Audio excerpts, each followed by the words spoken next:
Papa Madia Ndiaye est le nouveau président du conseil d'administration d'Ecobank Transnational Incorporated. Le Sénégalais remplace le Camerounais Alec Onchou après 9 ans de service. Cette nomination fait suite à une décision du conseil d'administration prise ce jeudi 6 juin 2024 à Lomé en marge de la 36e édition des Assemblées générales de la Banque panafricaine. Le groupe compte tirer profit des connaissances et de l'expérience de Papa Madia Ndiaye en matière d'investissement dans les services financiers. En tant qu'Africain, je voulais créer un nouveau cadre d'investissement. Et pour ce cadre d'investissement, pour moi, il était important qu'il réunisse un certain nombre de conditions. Un, qu'il soit basé en Afrique, parce qu'en 2007, aucun fonds vraiment n'était basé en Afrique sur les grands fonds du continent. Deux, qu'il appartienne et qu'il soit créé par des Africains pour qui leur long terme dépend de la réussite du continent.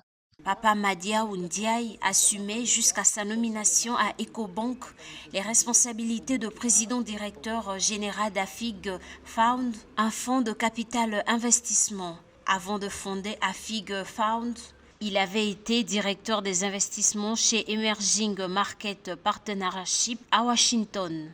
Là, il a joué un rôle clé dans la levée de 407 millions de dollars pour le Fonds d'infrastructure africain en 2000, qui a été à l'époque le plus grand fonds panafricain. Il avait également été, entre 1996 et 2000, à la Société financière internationale du groupe de la Banque mondiale, où il dirigeait les investissements en actions et en dettes pour les institutions financières africaines.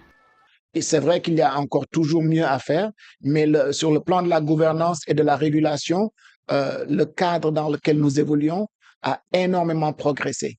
Donc aujourd'hui, par exemple, en Afrique de l'Ouest francophone, avec l'OHADA, il nous est possible d'avoir un cadre juridique sophistiqué et embrassé par plusieurs pays en même temps. Et il en va de même pour le cadre de la gouvernance. Papa Madia Ndiaye prend la tête du conseil d'administration d'un groupe bancaire qui, selon son CEO, Jérémy Aouri, a réalisé une solide performance en 2023 en prenant des décisions éclairées et en faisant preuve de prudence financière. Notons que le groupe Ecobank a réalisé un bénéfice avant impôt de 581 millions de dollars, en hausse de 8% par rapport aux 540 millions de dollars en 2022.